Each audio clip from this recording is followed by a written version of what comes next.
this around. That works better. Are you comfortable? Not really. You're plugged in. You plugged into the Matrix, and are you comfortable? I am comfortable. Okay, let me get the card up. What a card. It was, good fights, What a right? card, yeah. Good fights. Unreal. Really, really, really enjoyed watching it. Okay, UFC stats. Sip of tea. C4. Yeah, get the stats up because there's a couple of fights that I didn't look at the stats, but I felt it went a certain way, and then you can stat check me if you want. Song Yadong, Case Kenny. Giving everyone a laugh. Yeah, and Bobby Green and Fiziev. Yeah. Interesting. Okay. Come on then. What? Say hello. Hello, everybody. Welcome to the Outlawed Picks podcast. We're back again. Just a review show. Drum roll. We've got a little arrow on the screen here, Jamie. Let me pull that to the side. Get that out of my way. Oh, no. Everyone knows now. At least you ain't got your hot corners Screensaver. engaged. It could have caused chaos. Hot corners. Okay. Outlaw Picks podcast. Hi, welcome. This is just a review show because we have no UFC this weekend. Wow. What's going on? I don't know. Weird, isn't it? Just chilling. Just be sitting quietly on the Saturday It's just night. 1 week, right? Yeah. 1 week. Yeah, we miss 1 week and then the next one's Gastelum Cannonier. Oh, I like that. Cannonier. I like that. Cannonier. Who said that? I can't remember. I heard someone say it. Wow. Might have been Grisham. Again, I'm glad that's not me. Anyway. Should I do the sponsor reads, or have you got any more intro to go? What was it else I was going to say? I don't know. I've got loads to I've say. cut him off. You know me. I've cut him off. Well, I won't go down we'll hear that about that in the comments. Yeah. Well, I'll fill the silence while you're refreshing sup yourself. of tea. You do the sponsor reads anyway. You gave me shit last week for it. When did you do the one on? I did the Manscaped read, and you were like, "Well, it wasn't a read; it was a statement more than anything." But It it was rough. It was a bit rough for Manscaped. You know what I mean? A bit rough around the edges. Bit- Bearing in mind we're talking about smoothing the edges. It was a bit rough. No, did you do the Full Reptile Radio one? I can't remember if I watched it. I or did, not. yeah. Yeah, I Did did. it go all right? Yeah, well, that was... Hard in it, mate. Mate, It's tough. I don't know how innit? you do it. I don't know how you do it. I don't know how you hold the show together. Tough, mate. Tough. I don't- honestly, no one knows. It's a skill holding a show together. I tell you, you do such a good job. I'm so chaotic. Underrated. Anyway, We've got today's C4 show. this week. Yeah, today's show is brought to you by C4 Energy. We have here, which I'm going to crack open in a little while, is the C4 Smart Energy Natural Zero, which is a new range they've brought out that uses innovative natural caffeine. So instead of synthesizing caffeine, they ferment it. They extract it from fermented green tea. It is. Did you hear that? I heard that.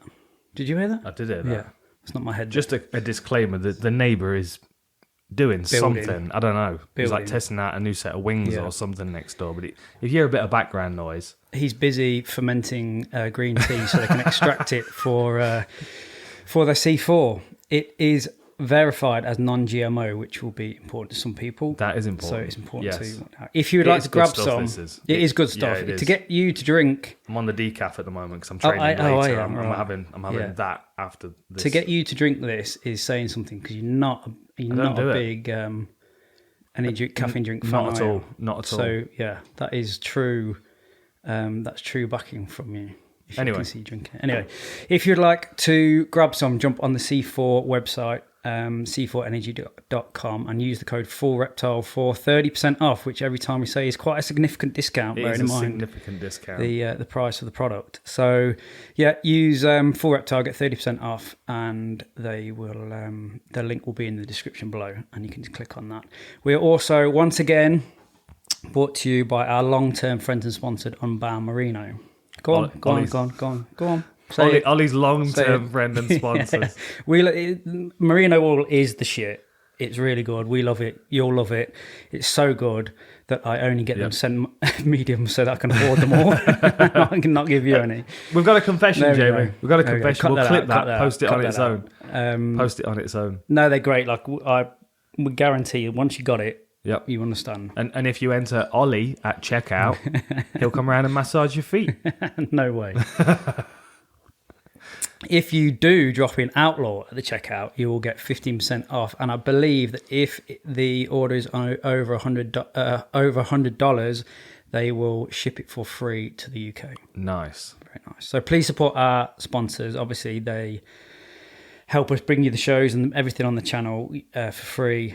and we want to stay on YouTube as much as possible, don't we? We want to stay free to the people. Yeah, exactly. So we can get to So everybody. please support them. Last but not least, we dropped our new training t-shirt line on fullreptile.co.uk, and they're flying. The Full Reptile boxing it's going to be t-shirt, the stock Full soon, Reptile martial arts t-shirt are flying. So jump aboard quick, because they will be out of stock relatively soon. And just a reminder, we do ship worldwide, but the EU is on the naughty step at the minute because they're fucking us around, and we're not quite sure how that plays out. But for the minute, no EU, I'm afraid. What a mess. Everywhere else, all good. Jump on.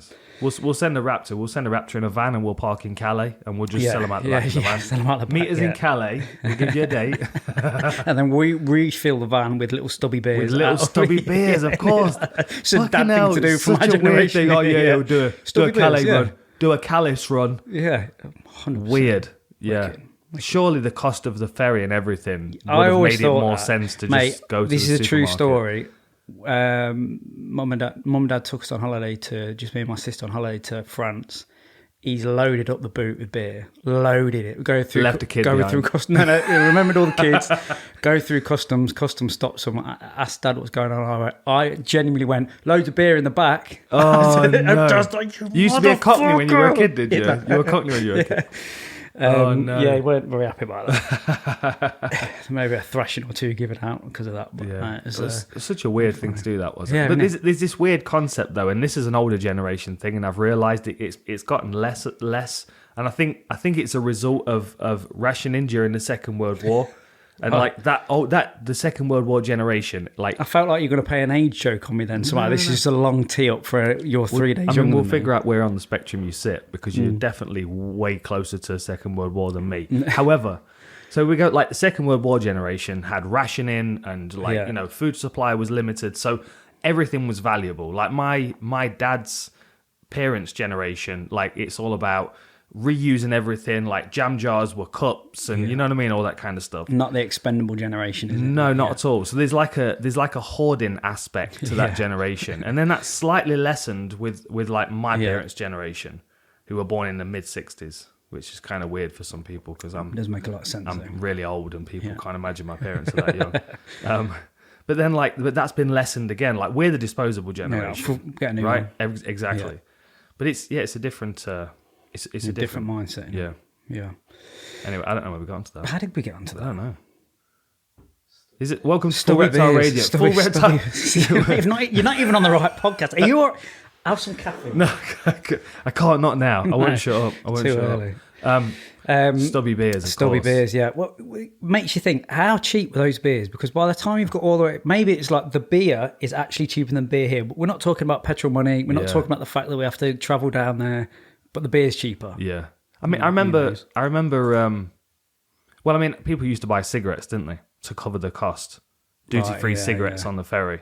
And they come back with like a box, like a carton of cigarettes. Like 3 or 4 times coming back from holiday, I've seen people and then pulling like boxes and boxes of cigarettes out, and they're just like, oh, so close. Right. I got all the way to England, now they've took them out. Yeah, I never got into that import. I mean, I don't smoke. You can hear that, obviously. can't you? Yeah, that's Can you pretty hear that? loud. Amy, loud. we've got some work for Amy. See if you can get rid of that and keep our She voices. did a great interview with Banner. Yeah, Harry. it was really good. Really Wasn't it? I was interesting, really happy for her. Good to see us on the banner as well, right? Yeah, very cool. That was Very cool. Officially partnered with Glory for their upcoming card, September 4th, September right? 4th. September 4th. Yep. Glory 78. Go on, say the names. Banner Harry against Varoshek. Varoshek. I'm pretty sure that's Amy how you nailed say it a couple of times. Yeah, as well, she did. She did a great job. Really good interview. Yeah, very good. Yeah, we're going to be on the showing channel now. Yeah. We're showing the prelims. On So our they channel. so they call it the Super Series, which is their prelim. So just before the pay-per-view kicks off, we will have all of their prelims live on the channel, so you can just tune in and watch them there. And obviously, it's a small step over to the pay-per-view from there. Yeah. Pretty cool, right? Yeah, very cool. Very. It's really I told you it's like 20 minutes. He's on like a 20-minute cycle where he uses this fucking power tool. Oh, He's been doing it since 8 I thought you talked about a.m. me. I was like, what do you mean 20 No. You didn't have to use a power didn't tool. know it was time Let's be limits. silly. Your soft hands, chance. I have people to do power tools for me. You have people to do power tools for I ain't me. doing that shit. Oh, hey, what? Put him a merino wool sweatshirt on. He thinks he's Billy Big Bollocks. Yeah, exactly. We stop now. There you go. That's it. We're clear for 20 minutes. Yeah. So the time is 2:24. We're going to see 2:25. We're going to see how long he's quiet for. It's about 20 minutes. I feel like he's had a break for lunch, and now he's going to have a good. He's going to have a good. He don't have lunch. He doesn't fucking stop. The man's a machine. He's been refurbishing. No, he started. He's been refurbishing this house for, I don't know, 2 months now. Yeah. But he literally waits until 7 o'clock on the dot, and then the power tools go on. Nice. And you know me, I'm not much of a... Yeah, where you live is rich around here, isn't it? You know what I mean? So he's probably trying to double the value of his house. Yeah. He's probably trying to take it from 1 mil to 2 mil around here. No, the value of this house has decreased because I've moved in, and there's no way they can take that rig down in the gym. No, but you do have new water pipes, so that's bumped the value a little bit. Yeah, well earned as well. My mum came over yesterday. She walked in the gym and she's like, "Oh, you got rid of the water feature then?" Yeah. Good job of you, my mum. I wouldn't dare. No. I wouldn't dare. She's got a hell of a back fist on her. Yeah. Are we going to talk about some fights? Well, there was a fight. Are you done with your sponsor reads? Oh yeah, we're done. Yeah? Yeah. Much appreciated, our sponsors. Good relationships with them. Good relationships with them. That's what life's all about. Good relationship. Johnny Munoz and Jamie Simmons. Yes. It was going great for a little bit, weren't it? For a little bit. I thought they were really well matched while they were sort of standing. A lot got thrown, but not a lot got landed in that first round, did there? Yeah. The proper feeling out process. Yeah. And then Johnny Munoz just went, no. Mm-hmm. I'm going to put a little bit of control and subclinic on here. And he did some really nice things, didn't he? It's a nice transition from into back control. Little mistake from Simmons, and then it was done, weren't it? Yeah. I mean, not many strikes landed. Like, Munoz landed 24 total, 14 significant, compared to Jamie Simmons, who landed 7 significant, 10 total. Yeah, there's not a lot. 2 or 3 takedowns for Johnny. Yeah, big feeling out process, wasn't he? Yeah. But Johnny Munoz is 11-1 now, I think. That's a good, decent spot to be in, isn't it? Yeah, and it's a good division as well to be on the climb, because there's like that next wave at bantamweight. That next wave at bantamweight, you know, the Corey Sandhagens are pulling the younger kids through. Yeah, you know, it's a division that moves quickly. A lot of attention on it right now, and a good way to start the card off. I enjoyed it. Did you see the shot that broke Leonardo's arm? I didn't see it at all, no. I've watched the fight back a couple of times. I didn't see it at all. I'm not sure whether it was that scramble on the floor when she was like kind of getting tangled up and caught in arm bars and stuff. I don't know whether... Yeah. Good on her, man. She weren't stopping. She wasn't stopping. She was like, no, I'll find a fight through it. And it was like, it's broke. Like the doctor was like squeezing the forearm. He's like, it's broken. Yeah. She's so unathletic.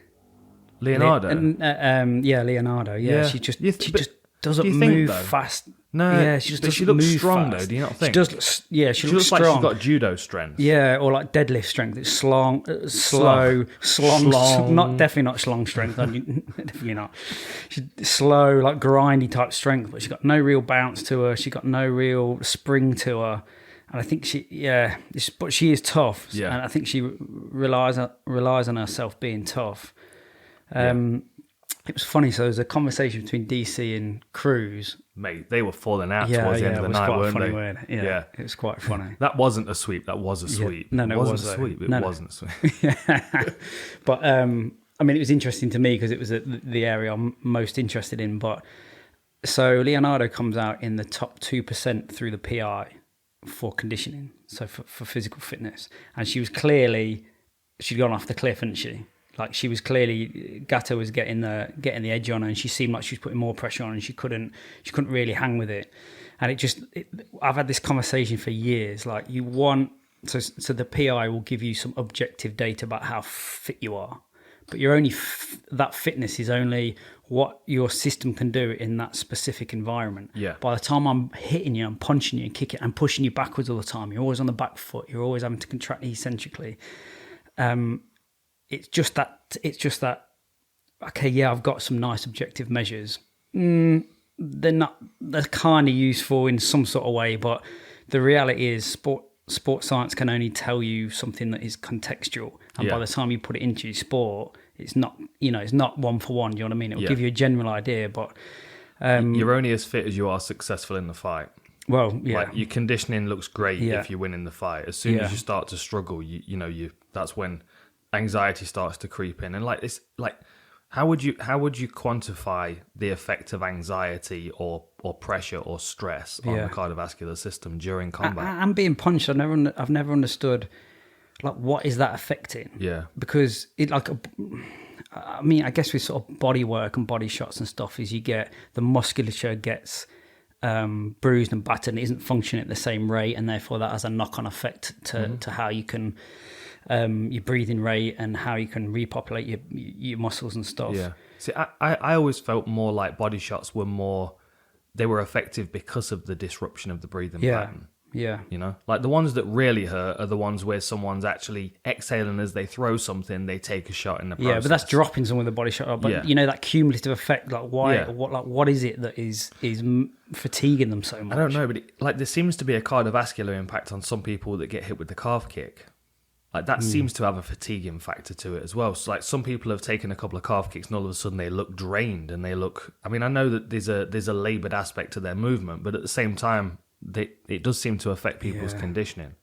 Taking a shot, like taking a concussive blow, has got to release some kind of stress hormones in the body.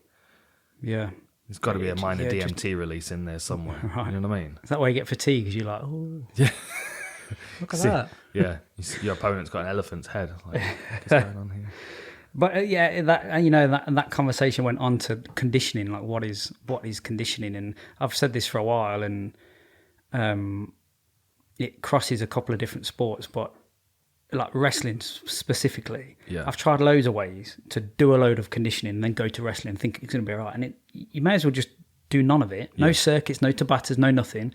Just go to wrestling, keep going as long as you can, then drop out and have a break and get back in there. And then over time, suddenly you can do the session, Yeah. because it's so specific to what your body needs. You do it. Yeah. Like like we've talked about before, don't overcomplicate things. You want to get fit for wrestling, it's preferable to wrestle. Yeah. That's how you're going to get fit for it, And sometimes I feel like my profession has created all these needs. You got to do Tabatas, or you got to do this, you got to do that. When that might help to some degree, but really just wrestle for wrestling, or run for running, or strike for striking, or whatever, because the specificity overrides everything else. Yeah, the conditioning should always be supplementary to the goal, because it's it's a supplementary aspect to a skill orientated sport. I mean, if you're doing a closed, what they call closed rhythm, closed circuit, like something like sprinting, or you know what I mean? Something that's got a direct path start to finish, and you've got to try and stay as close to that direct path as possible and exert as much force as possible through that path. Like that's a much more linear thing to train for. Very few variables. Exactly. Straight line. Variable of the track, variable of the weather, but there's no one running at you. There's no one trying to punch you. There's no one trying to kick you. So it's like the challenge with MMA is identifying all of the variables in MMA and how they need bolstering with conditioning. Like one thing that I think is necessary is to strengthen the posterior chain and the neck. And do some shoulder stability stuff, but also make sure you're doing a lot of flexibility stuff as well. So you're not finding yourself in situations where you're getting go beyond your capable range, and suddenly something's got to give. Ligament, tendon, muscles got to give. Yeah, exactly. It's funny. The word conditioning, it's twofold. We can talk about conditioning and not talk about fitness. But what is the condition of your body, the condition of your neck strength, the condition of your shoulders, the condition of your shins? I could be super fit. My shins aren't conditioned for Thai boxing. You know what I mean? Like they need to be conditioned. Yeah. So I don't know.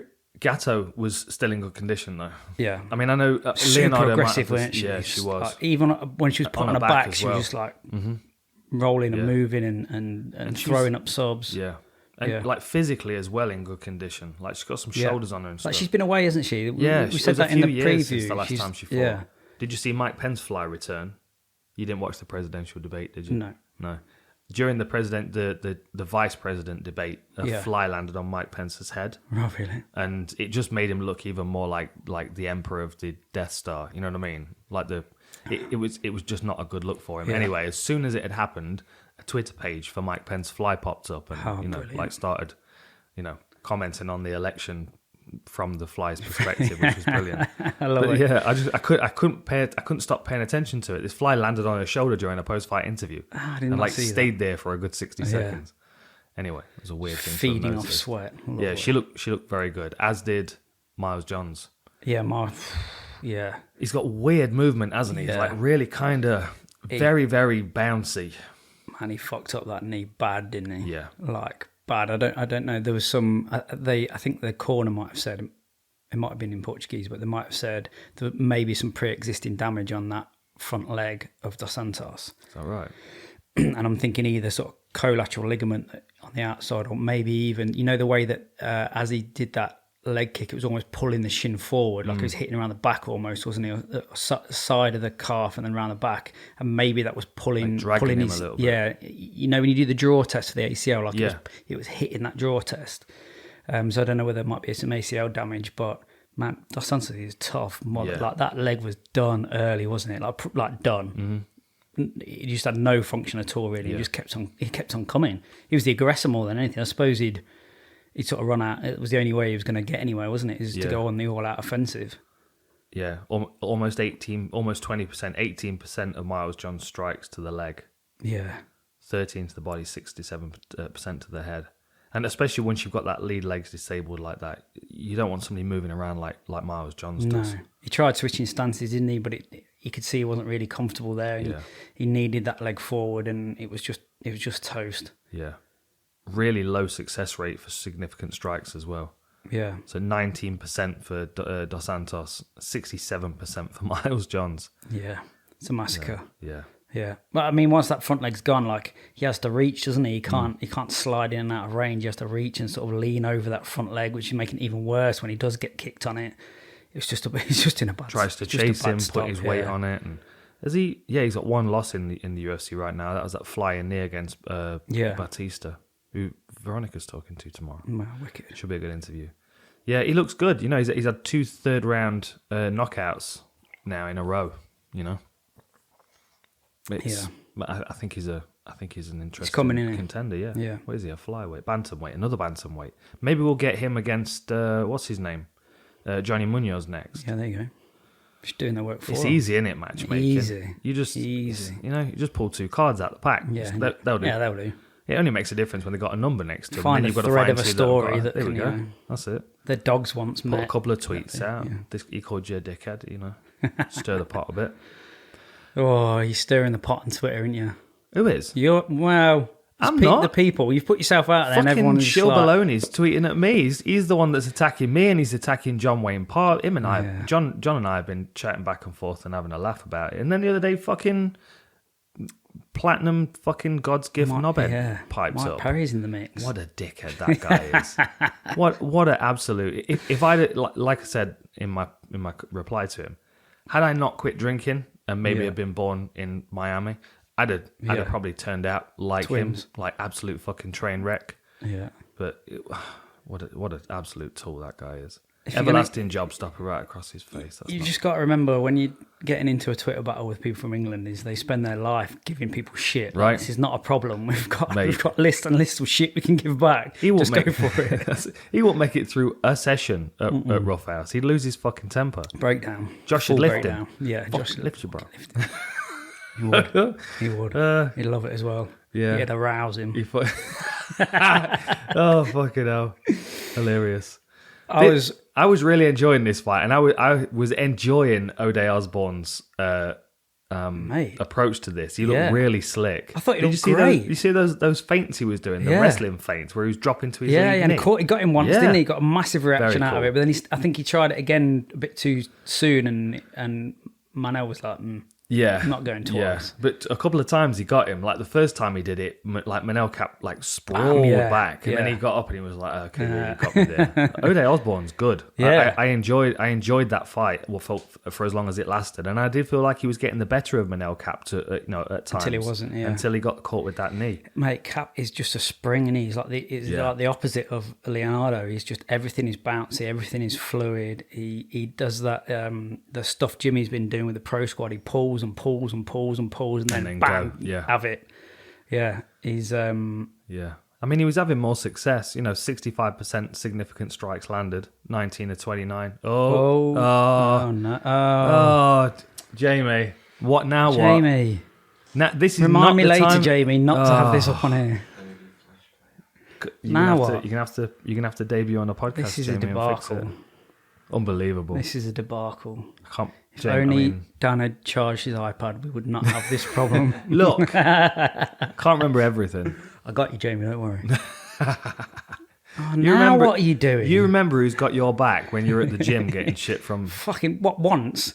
What? I think you've. You need to learn to hold your own. No, mate. Verbal sparring. Well done, Jamie. Well done, Jamie. That's not verbal. It's not a problem. It's the physical that's the problem. Keep away from the Adobe Premiere button. Yeah. It's next to the heat button. Do you think it was a touch early stoppage? Well, I don't know because yes and no. When I first watched it, I was like, I kind of feel like he was starting to posture back up and like work back into his opponent to get back to his feet. But then once the fight was stopped, and I know they like cut the camera and try and get away from it and the drama, but he didn't look stable on his feet. I just thought he had an active underhook. Do you know what I mean? Like, that's if that underhook is like, it's not just like limp and just lying there. It seemed like an active underhook, which is enough to suggest he knows the route of where he wants to go. True, but then how much of that's instinctive? Yeah. I mean, there is a lot. I mean, like I'm always on the side of I'd rather stop earlier than later, obviously, because health is so important. But I think Kape would have hit him with a couple of other shots and it would have been done. But he didn't look stable even 30 seconds after the fight was over. Yeah, fair enough. Like if you watch the end of it, like initially you kind of see the referee jump in and he kind of turns to the referee and looks at him, and then it switches camera angle to Kape who's celebrating. Yeah. And then when you kind of see him in the background, he's still kind of a bit wobbly. Yeah. I mean, his legs stiffed on that knee. I wasn't mad about the stoppage. When I first watched it, I thought, you could have. But it would have probably been an additional couple of shots that, I think there's something special about Kape. You like him, don't you? I do, yeah. And we were... It's not the builder, that's me, drinking my C4, which you can get 30% off if you go to C4 and use the code Outlaw. No, for Reptile. He has one job. I'm undercaffeinated. That's why. Is that why it is? Yeah. I'm fine now. Yeah. I think when we first saw him, he came over from Rising. Mm-hmm. We were a bit on him, and then he lost. He lost those two on the bounce. But there's just the way he moves and how bouncy he is. There's something on there, and the way he pulled it and then shot that knee through. I just thought it was impressive. Yeah. It seems like there's something there. Yeah. And I would assume that is why they got him. Do you know what I mean? They went out and bought him over. He's still quite early in his career as well, isn't he? Yeah. Like, what is he? 22 fights, 16 and 6. 16 and 6. Oh, 6, okay. 16 and 6 too, yeah. Yeah, he's got like Horiguchi, Sasaki. Yeah, but then two of them have been in the UFC. Like, he made his debut against Pantoja. Ugh. Still kind of makes me laugh. I feel like you've pissed somebody off if you get that matchup first off. Or at least six figures on the contract either way. At least let me feel the canvas under my feet before you put a lunatic in there with me. Penne against Kowalkiewicz. I was surprised that Carolina went to the floor as quickly as she did. I thought of all the ranges that you're going to tangle with Penne, just don't bother with the ground. It's backfired like heavily. It's her best range clearly, and Kowalkiewicz is a kickboxer. I know she had a heel hook attempt and stuff, but she just looks out of her depth there to an extent. Yeah, I don't know. Like, I always sort of empathise when I see it. Like, you see how emotional she was at the end. Like, she was like, oh, "Fuck, it's happened again!" Like, this is what 5 on the bounce. Yeah, I think so. She just can't get a win. I don't that much, and she just looked zoned out. Even when they were sort of announcing the winner and stuff, she was just like zoned out, and you could just see. Oh, Jamie. Oh my.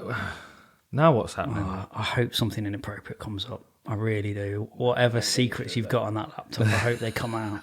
That'll be gold. Oh. There we go. Now everyone. Well, the illusion's gone now, hasn't it? Yeah. That's it. You've seen behind the curtain. Yeah. That's it. There are no more surprises. We'll just wrap it here, shall we? Just call it a day. Wow, what a day. What a day. Welcome to the Technical Difficulties podcast. Yeah. Now we'll start on the preliminary card. I just... Yeah. It was kind of sad. It was just kind of sad. Like I could see just how frustrated she was that this is where it's sort of at right now.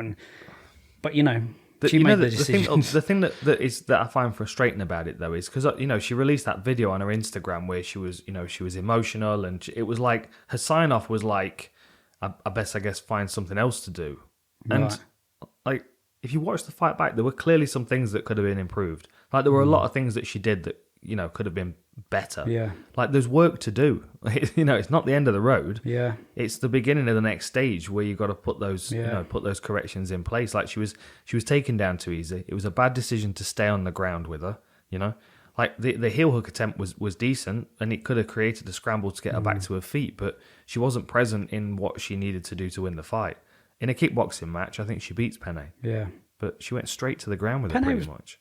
She was good, man. She looked great. She looked in shape. She looked motivated, and like there was some clear focus about what she was going to do. And she was very emotional after the fight as well. It seemed like there was a lot of pressure on her to make this work. Yeah, I mean she'd been out for a while, hadn't she? Because of that the failed drug test. So she was on a 3-fight losing streak and then failed a test.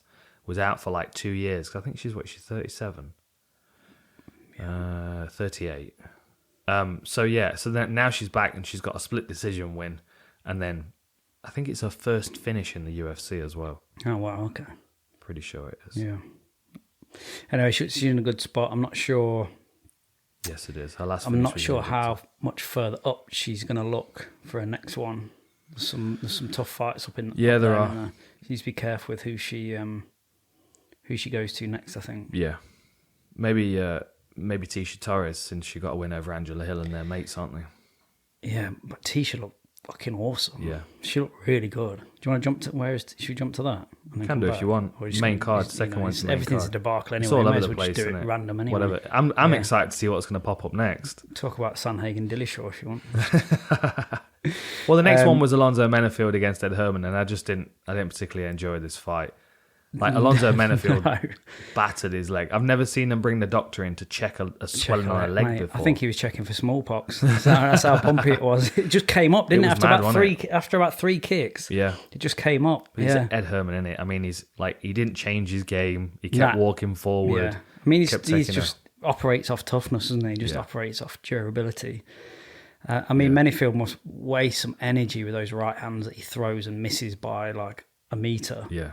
But I guess, muscled. I just guess he thinks in his head that the payoff of that is if one lands, he's going to do a fair bit of damage because it's moving, isn't it? Yeah. That object is moving fast. Yeah, if he does catch someone, it's going to cause a bit of damage. No, it wasn't. He landed a good number of strikes, though. I mean, 93 of 140, significant, which is 66%.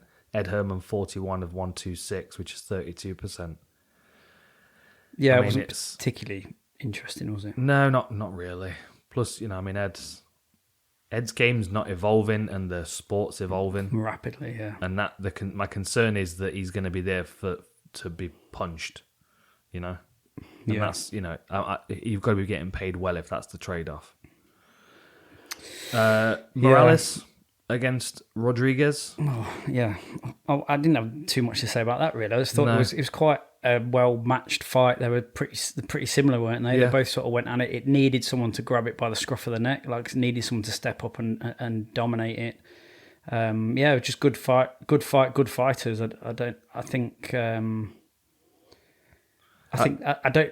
They're just development fighters. It was a bit of a development fight, wasn't it? Like, it's good one to get done. They'll both move on, and they'll both have 5-6 more fights, and one of them will probably be significant in. Yeah, it was a good fight for fighters to learn from as well. Like they're scrambling. I mean, there were 9 takedowns attempted and 4 landed, but there was only total just under 2 minutes of control. Yeah, Rodriguez landed 3 of 5 takedowns, but only had a minute 14 of control, and Moraeles landed 1 of 4 and only had 40 seconds of control. So. Like they're the good bits to watch if you're a fighter or a student of the game, because you can see interesting transitions between two guys that are conditioned and can move at a pace. I mean, more than 350 strikes thrown total in the fight. Yeah, I mean, I didn't, but it wasn't not reckless. enjoy watching it. It wasn't a reckless performance. I thought they were good mixed martial artists, the pair of them. This next one was good though. Oh mate, I feel like I should give Bobby Green an apology for. I just didn't even see it playing out like that. No, I didn't. Not like that. Like I know Bobby Green's good, but I was like all about Fiziev. I was like, he's going to go in there, he's going to light him up, and he didn't at all, did he? No. It was a lot more evenly matched. Yeah, it was a lot more. Yeah, evenly Bobby matched. Green was really good, man. Yeah. He actually landed more strikes. Bobby Green did. Yeah. Yeah. So the stats were. What, even in 1 and 2? Because he vastly outstruck him in 3, didn't he? Yeah, no, he outstruck him in every round. Right, okay. So he did 32 in the first round compared to 25 for Fiziev. He did 45 in the second round compared to 36 for Fiziev, and he did 66 in the last round compared to 43 for Fiziev. He had a higher success rate, 66 to 40 in the first round, 47 to 43. It was drawn 54% in the third round. That was actually their closest round, pretty much. But it was just some of the shots that Fiziev landed were like highlight reel shots. They're things that you'll see next time around when he fires a clean shot straight to the jaw, and then he'd like punctuate it by screaming or pointing. And there were a couple of kicks to the body that he landed that were really stinging. Yeah. I mean, I thought his striking looked better. I would rather watch Fiziev than Bobby Green. But I think Bobby Green's got one of those styles that's just... It's not pretty, but it's pretty effective, isn't it? Yeah, it's very effective. And he relies primarily on instinct when he's in there, because his hands are down, which allows him to... His head's like forward, hands down. He's just sharp and moves quick, slips and rolls quick, doesn't he? Yeah. But I mean, I feel like Fiziev his shot selection was better, So in your mind, Fiziev won it? I mean, I'm gonna have to watch it again. I've only watched it once, So what I'm saying is my memory of what I've seen the one time. But looking at the stats, I feel like I need to go back and watch it a couple more times, because as I was watching it, I felt like Fiziev was edging it. Yeah. I just felt like he was just generally more effective. Like Bobby Green might have been touching him, but I can't it was the same thing I was saying about Mads Burnell the other week fighting Emmanuel Sanchez. I think the judges and I think the stat guys, they count a lot of shots that are not really landing cleanly. Yeah. And I don't know how you quantify what a significant and what a total strike is. Like on the stats here, significant and total strikes are all exactly the same, and that doesn't really happen usually in fights. There's normally a variance. Yeah. So, but I don't how do you quantify a significant strike? Like landing on elbows and stuff is not significant from the offensive point of view, is it?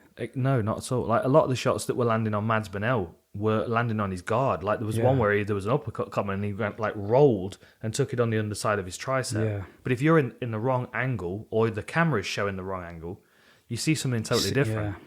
Yeah. And the reality is that the strikes landed are not. There's nothing electronic about that aside from the button that the person in the truck's pressing.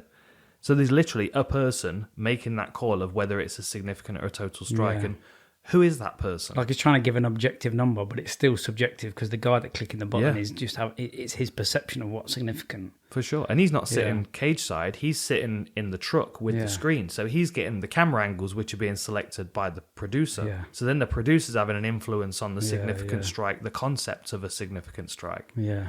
The whole thing's a bit of a mess. The way to solve it are the sensors in the gloves and the mouth guards. Yeah. Which we know are in research. Yeah, they're not far away, are they? And that will really give us a better picture of what actually landed. Yeah. Because then we'll have the problem. Then we'll have the problem of big readings, but that doesn't necessarily mean it's significant. Do you know what I mean? Like we've seen at the gym recently, like getting hit with not a lot of power causing a lot of damage. Yeah. So then is that significant or not significant or what?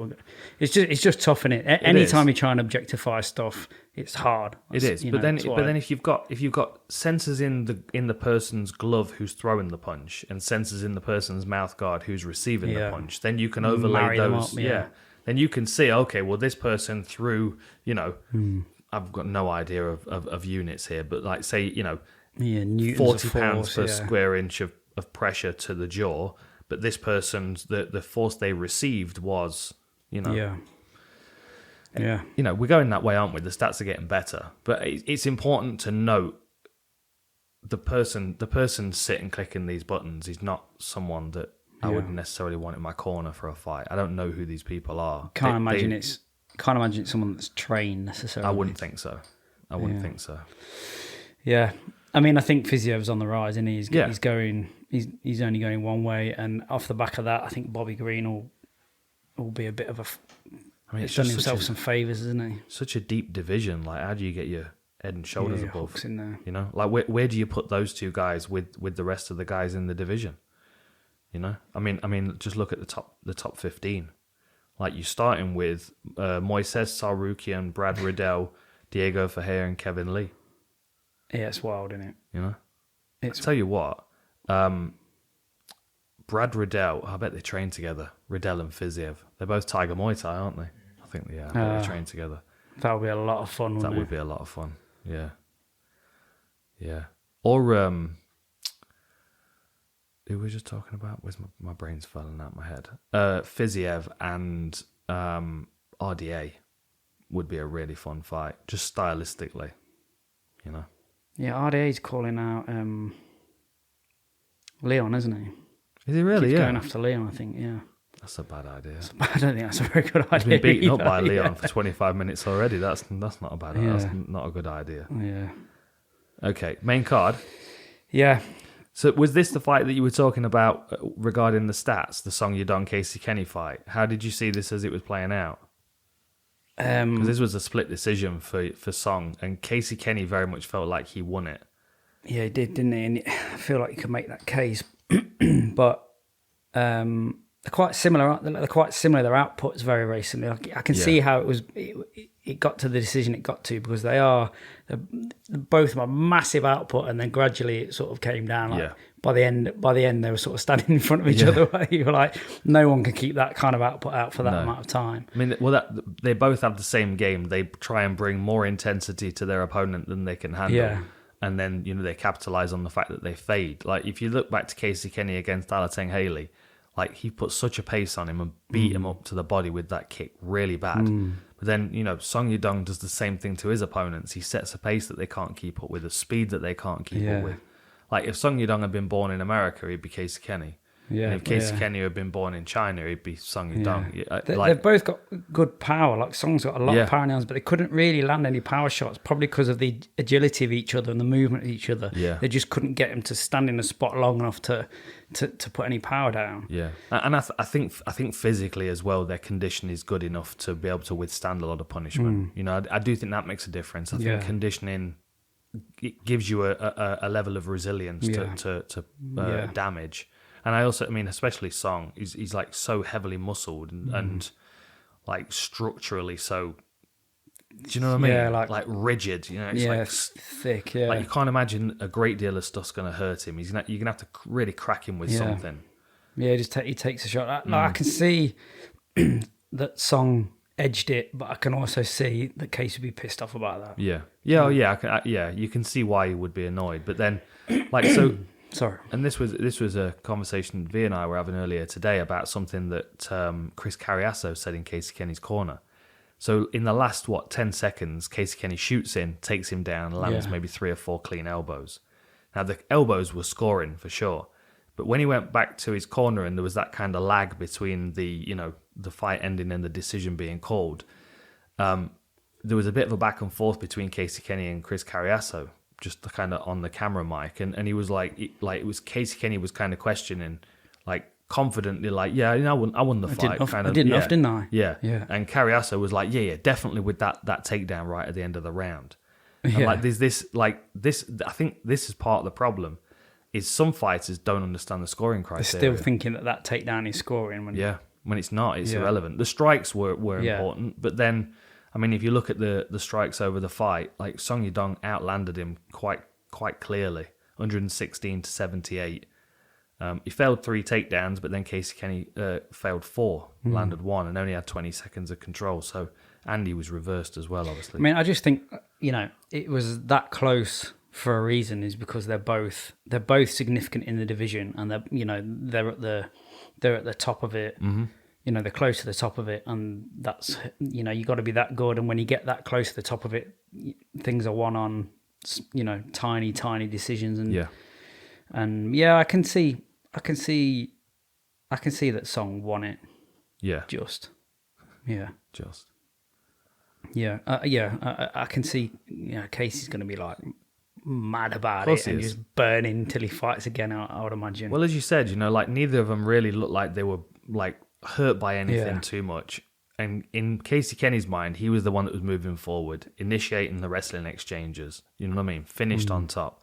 Like his concept of how the fight's being scored. Like I can look back to fights, especially in the week after the fight, and you only remember it scattered. You only remember bits of it because you're only really kind of conscious for bits of it. Do you know what I mean? Like you, like a lot of it is so chaotic, and it's all happening in the moment. Like sometimes it's difficult to remember exactly the order of things. Like you remember Anthony Johnson when he fought who was it he fought in his last fight, and he got clipped and dropped. And when they spoke to him in the post-fight interview, he didn't remember. Oh yeah, and they showed him on. He was like, he was like really disappointed in the interview. He was like really angry with himself. Yeah, I do remember watching that. I want to say Gadzimora, but I don't think that's correct. No, I will find it right now. It's because we've got his laptop. He can't be a Jamie. Right, you see, that's what it is. It can't appear that he knows what's going on because he's got Google in front of him. That next Bellator card's going to be really good. Not the next one, I mean. Well, the next one will be good with Masasi, but the one with the two light heavyweight fights at the top. Yeah. Was it quarterfinals? Augusto. It was a late replacement one of Augusto. Yeah, that was it. Yeah, he got dropped, and when they interviewed him afterwards and they showed him on the big screen, he was like, "What?" Yeah. It is sometimes difficult to recall exactly what's happened. Yeah. I feel like those two boys need 5 rounds to divide them. You know? Yeah, I mean, the work rate dropped off to the point at the end of the third that makes me want to think, all right, so what? They must have a different strategy for a 5-round fight because you can't continue that drop in work rate. Yeah. By the get to the end of the fifth, they'll be standing in front of each other. But that for me is kind of what separates the title contenders. I like the 5-round fights. Yeah. And I was talking about this. I mean, we'll get onto this fight in a moment, but I was talking about this with Aldo. Like, he won that fight clear on all the judges' scorecards, 30-27. He had a good pace all the way through the fight. At no point did he look like he was bothered about his conditioning running out. And if you think back to Aldo when he was featherweight champ, he'd always clearly take a round off. Yeah. It was like, I know I've got 4 rounds of conditioning for 25-minute fight, so I'll employ it this way, and it was strategic. And then on the other end of the spectrum, you've got like Zabit, and I think he knows that he's got a 3-round limitation. Yeah, but at that weight, I think at 155 he's far more dangerous, but he's not there yet. And I think at featherweight, realistically, I think he knows he's got 3 rounds of conditioning, or maybe 2.5. Same as McGregor, you know what I mean? Like a couple of rounds of conditioning, I've got to now manage that amount of condition that I've got over this 25-minute period. And that sometimes I think is what divides a champion between the rest of them, you know, or a high-level challenger. I always wonder what you can do about it. Like, I know we've touched on this before, but it might just be it's the genetic potential. Like, it's got to be. McGregor's not training, no, but he still can't seem to get past that point where it's I'm too twitchy, I'm out. But I'm out. Like, this is where I'm at. Right. Where my genetics if you took if you took McGregor and you took Clay Guida and, you know, a handful of other guys and you put them through exactly the same training camp, you're not going to end up with the same result at the end of it. You know, like different physical capacities will be amplified in one person or the other. Talking like me now. Fuck you, my terminology back at me, motherfucker. We know you YouTube everything. Look at me. Look at me changing people's vocab. Well, you don't know. What did you call him? Space Ranger, dickhead. It's time for me to change your vocabulary. I don't know about this shit. Are you mad? See how I've learnt your language to enable to speak to you. Oh, you've lowered it. You've lowered it in able to speak to me. I like it. No, you're raising my game. No, but you know what I mean, though. Like certain physical capacities will show through, right? Of course, yeah. Like I can't jump as high as other people, but I might be quicker than them. You know what I mean? And I think, the thing is, with these fights, if you're fighting at the right pace, over 25 minutes, you should get tired. Everyone should get tired. Because we as humans don't have the capacity to work at that pace for 25 minutes. No. I don't, without an energy management, I think we've said this before, without an energy management management strategy. I don't think you can be fit enough to just go balls out for 5.5. No. You just can't. Do you know what I mean? We just physically can't do it. That's why marathon runners don't sprint for 26 miles. Ironically, if you run next to a marathon run, it feels like they're sprinting. They're running faster than we can run. But that's a physical capacity that's been enhanced, because if you're next to a high level marathon runner, they've already gone through the filtration process of all the people that survived. don't have those attributes. They're all gone. Yeah. But what's nice about MMA is that there's so much variety in how you can apply it, that you can be 6'4" and bantamweight, or you can be 5'11" and light heavyweight and make it work. Or if you're smart enough, you don't have to have the conditioning to do 5.5s. If you're super smart and you have a super good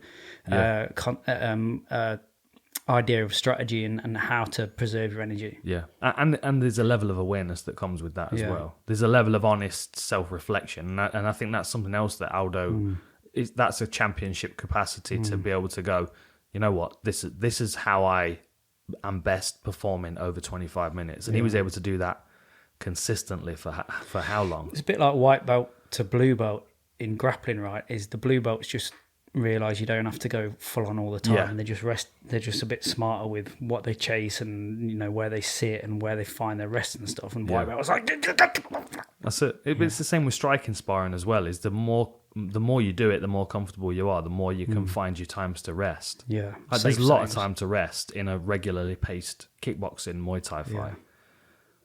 Like the pace, unless you're fighting Rodtang, maybe, who's like a fucking lunatic, but he steals your rest. Yeah, but that's an attack, but that's an approach, isn't it? You know? Tisha Torres, Angela Hill. We talked about this briefly, didn't we? We touched on it. Tisha looked very good. She was wicked. Loads of pressure on. It's just that ceiling, isn't it? Where are these two ranked? Yeah, we've said this about Angela before, right? Yeah. I don't know whether she can go up and challenge her at the top. No. And again, this is one of those ceiling fights, isn't it, where she's just not quite. Has she broken the top 10, Angela Hill? Because she's at 12 at the moment. She might have been around 10 at one stage, I think. Yeah. It seems to be, though, that's their kind of, and I don't mean this in an offensive way in any way, of course, but like they're kind of the top 10's gatekeepers. Like you'll come through the ranks, you'll get a Tisha Torres or an Angela Hill, or maybe Michelle Watson's kind of fallen into that. Yeah. Felice Herrig's still ranked. When was the last time she fought? It was like ages ago. Like the only people Tisha has really lost to are the killers in that division. They're probably the top 5. I can't quite remember, but it won't be too far off the 5 of the top 5 of the ones she's lost to. Well, let's have a look. She looked improved. I thought she looked great. She looked motivated. Andrade, Joanna, Zhang Weili, and then a unanimous decision to Marina Rodriguez, and Rose. She lost to Rose, didn't she? A while ago. Yeah, a while ago, 2016. They're the 4 in a row that she lost before this 3-fight win streak that she's on. They're all, good fighters. Yeah. And that might give us an idea of where Marina Rodriguez sits, because she's, that gatekeeper role, played into. Do you like her, don't you? You think she's got some Rodriguez? Good Yeah. She's got great striking, and she's more aggressive than the average fighter. She's like a taller, longer Joanna in the way that she strikes. Maybe not quite as aggressive, but I think she's got more pop on her shots. Well, look, Tisha's 31. She's at ATT, right? So she's coming out of a great gym. She'll be ranked in the top 10. This is the ignition point for her to push through and have another crack at the girl she's lost to, or this is where she sits and she becomes the gatekeeper. Yeah, it'd just be interesting to see. I thought she looked good. She looked fit. She looked healthy. She looked aggressive and motivated. Well, we'll see what she does. Moving on to the next fight. It's like Vicente Luque. You look at his record, and he did the same thing. Like, he had a good streak, and then he hit his head on the ceiling where he was currently at with Leon. And then he had another good streak, took out Barberena and Krantz and Mike Perry.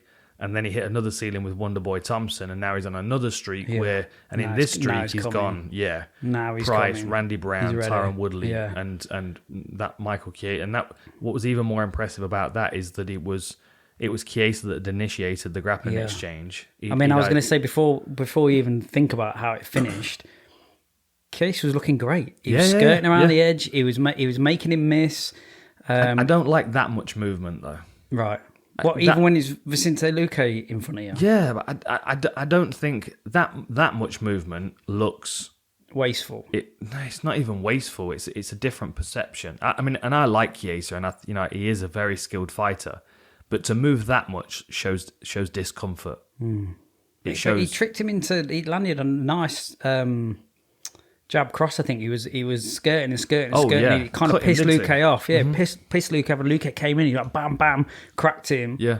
I mean, I'm not saying there's not a value to doing that, but you can't be skirting the cage like that the whole time. No, like Mads Bennell was catching Emmanuel Sanchez on overcommitting to his shots, and he was moving forward the whole time. I'm kind of banging the Mads Bennell drum at the moment, but I've just really enjoyed that performance. And I think, with like if you're Chiesa, like, okay, you've got Vicente Luque in front of you. Back up, use your footwork to stay away from him, but don't be like, that's like a sidestep in warm up at the start of class, isn't it? Yeah, right. It just looks weak to me. Yeah, it looks weak. No, I see. Like you want to be assertive in your game. Yeah. Like I was at Polaris at the weekend watching that, and there are two sides to the jiu-jitsu coin at the moment. You're either getting the guys that are assertively grapplers or guys that are passively grapplers. And the passive grapplers are the ones that sit down straight away and that wait for you to come to them and try and sneer a leg. Yeah. And there's a whole game that's developed off the back of it, which, I mean, it's fascinating to watch, but it's such a refined expression of jiu-jitsu that it's now starting to get away from the combative aspects of it in some ways. I like someone like Dan Strauss had a couple of matches against John Blank, and John Blank's a great grappler, but he predominantly played a game off his back, off his ass, where he was trying to catch Dan Strauss, and they just never quite engaged. Yeah, because they had there was never a change in pace to the approach, and it was a bit of a stalemate. And I think that's where, I don't know. I mean, I think even combat jiu-jitsu changes that range, because you can sit in a half guard and slap the shit out of someone.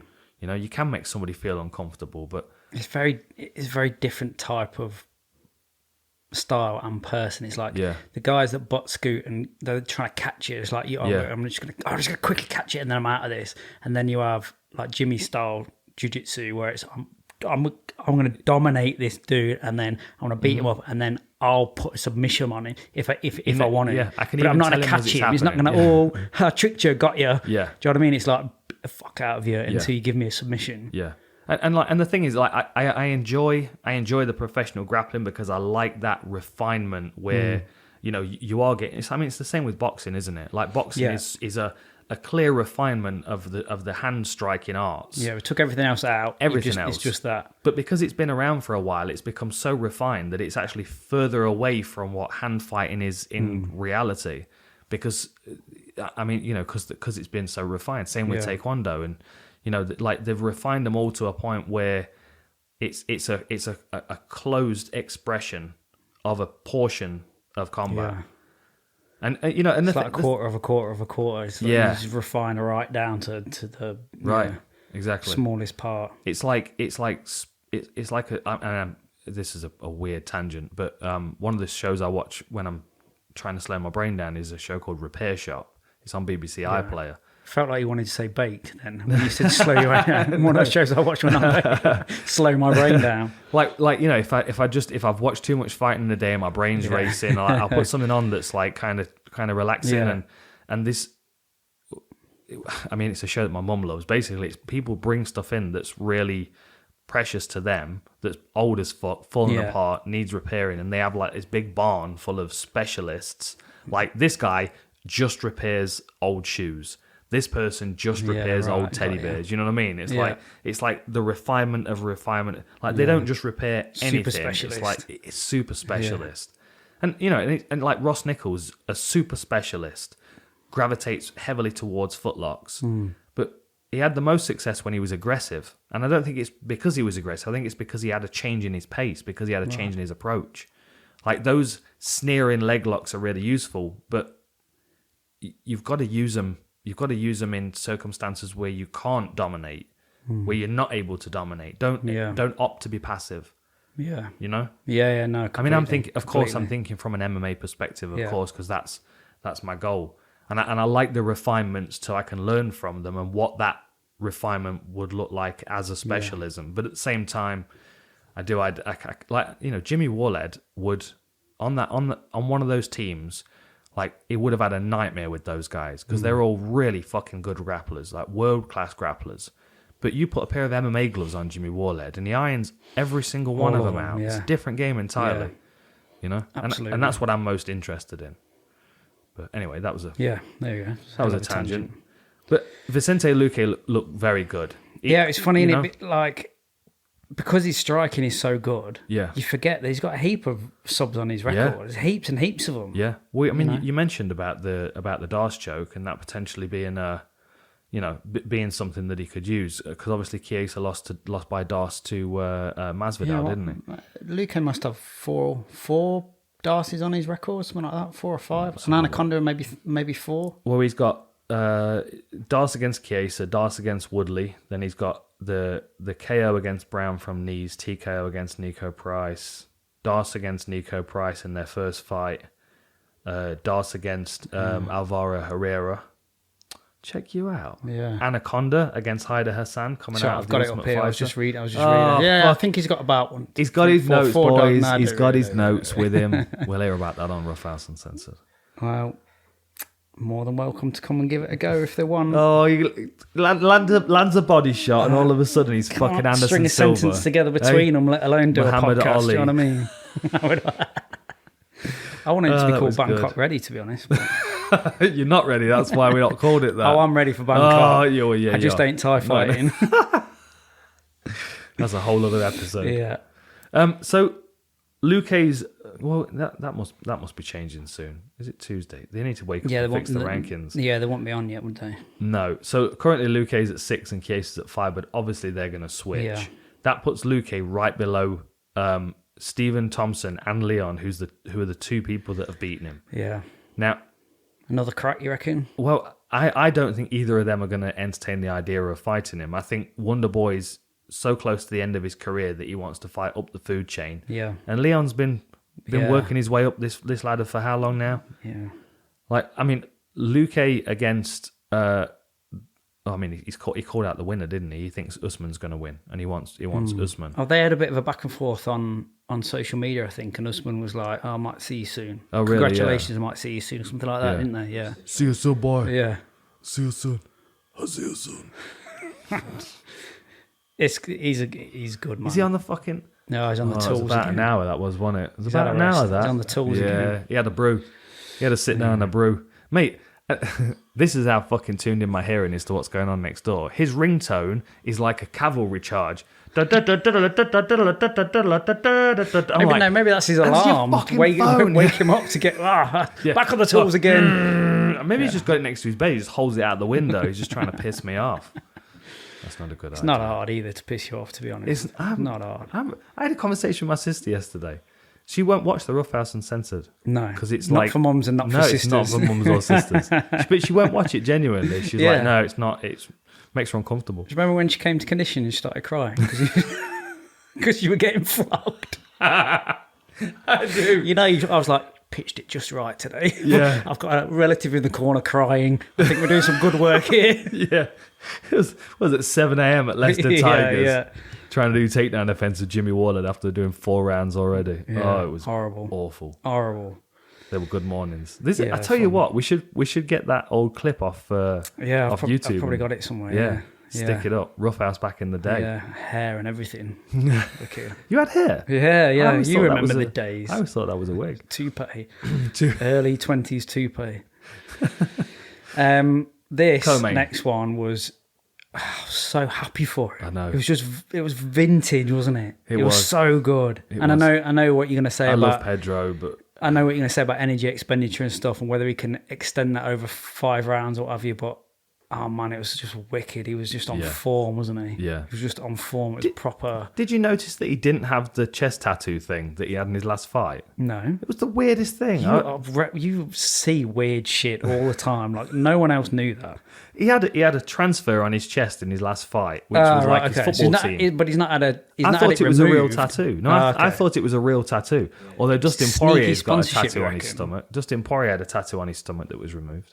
Oh, did it? Yeah, you can see that on his photo. You did too when the Chinese branding went out. Fucking hell, yeah. UFC photoshopped that out. Fortunately, they put Mike Swick's abs on me, so I looked in better condition than I actually was. But I was wicked, man. When he's fighting like so that, slick, isn't he? it's just So unbelievable. slick. And you can tell he's been working a bit more on his boxing as well. Yeah. I mean, that long left hook to the body that he's been using was just, it was a thing of beauty. I always feel like I learned something from Aldo. And I don't, I like Munoz. I think he has a lot of potential. But at this point, you just kind of want to see Aldo healthy at the end of the fight more than anything. More than anything. I don't know, but from Pedro's point of view, like if Aldo's on, I don't know how many people beat him when he was just on, wasn't he? Yeah, he was just on. I don't know how many. It's just one of those. Sometimes you go into a fight and the dude's on, and And I was surprised he didn't pressure him more. I really was surprised because that was the way that he cracks that egg. You've got to hustle Aldo because like I said, over 25 minutes, Aldo's got good conditioning. He can work, but you can also work him at a pace that he's not comfortable with. Set him at a tempo he's not exactly. It's the same as the main event. I mean, Derrick Lewis landed 2 strikes and he was exhausted. Yeah. Because every time Ciryl moved, he would flinch and he would react and he would, I mean, that might only be. But also, every time Lewis just looked like he was about to throw something, Ciryl just moved. He just gone, and then he's like, oh, yeah. And it's all, I don't know how much. Little animated cloud of smoke up. Yeah, it was, wasn't it? Yeah. And I don't know how much and so if that's loud, isn't it? Isn't it? I don't know if for Lewis to throw Sponsored that by right Black hand, & Decker today. You got a new one. For Lewis to throw that right hand takes that much, but for him to start to throw it and then not throw it, it still might take 25% of that effort or that energy, and he did it a lot, all the time. It would. Wicked. I don't think Derrick Lewis deals with pressure as much as people would expect. I really think he felt pressure fighting in Houston. He was the main event. He's fighting for an interim title. I think they stacked it against him. You reckon? Yeah, I don't think he deals with pressure very well. Yeah, okay. I don't. I mean, I thought Gane was exceptional. Like if you're fighting Derrick Lewis, that's how you fight him, innit? I mean, the last time Derrick Lewis fought in Houston, he fought Ilia Latifi and had a good performance. But that's because Latifi he was coming up from light heavyweight. He doesn't want to strike. He wants to wrestle. He wasn't nearly as fast as Ciryl Gane. He was up against the fence, terrified of Lewis's power. Yeah. At no point did Ciryl Gane hesitate in being in the pocket. He just knew that when Lewis started to move, he didn't need to stay in the pocket. Yeah. There's no point in standing there and waiting to get hit. Just go. Use his speed to his advantage. As soon as the fight was over, I got a message from Dean. He said that he thinks that Ciryl is the best heavyweight on the planet right now. Do you think he fights the same against Ngannou? I think it plays into Ngannou's favour, the fact that they've sparred before. Yeah, especially because they sparred at MMA Lab, which is at MMA Factory, which is really small, which would have favoured sparring for Ngannou. Gane will fight a similar fight, right? He'll rely on his movement, but I don't think he's going to play it exactly the same because I think there's a few more tools on the table, but not many. Yeah, I don't think Ngannou will back up as much as Lewis. Yeah, I think the corner were asking Derrick to move forward all the time, trying to get him to get on the front foot and move forward and not keep backing off, but he just couldn't get it done. Cyril's movement seemed to freeze him. Yeah, he was just lost in the headlights of the movement and frustration that he just every time he twitched to throw, he was gone. Yeah, I don't think that Ngannou will back up quite as much as Lewis. Yeah, I don't think he's quite as that familiarity is going to be interesting, isn't it? Yeah. MMA Factory is a small space. Yeah, we've not got loads of mat space. MMA Factory is really small, and if you put a couple of heavyweights on there, I'd imagine there'd have been a lot of close range fighting, which would have, they're not letting their punches go, but I'd imagine that Ngannou feels comfortable at that range. So it all depends on how Ciryl might be aware of his patterns to the point where Ngannou's not improved enough. And how long since they were sparring together? It's not too long. Right. It's not too long. Not enough for things to be... It can't be more than sort of 12 or 18 months, really. Yeah, oh no. 2 years? 2 years? Yeah, maybe 2 years. I mean, we've said a few times, the Gane archetype is the future. Heavyweights, absolutely. That's what heavyweights are going to look like. They're going to be big, powerful dudes who can move. I was relieved, and this is no attack on Derrick, but I said to V as we were watching it, I'm glad the fight is playing out this way. This is the way the fight should have played out. Because what you don't want with the heavyweight title around their waist, even if it's an interim, is a powerful expression of a reckless martial artist. Because that's not the pinnacle of the sport. Like Ciryl Gane is far closer to the pinnacle of martial arts than Derrick Lewis is. He might not have the same kind of devastating one-punch power, but because he doesn't have that power, he's had to refine his skills.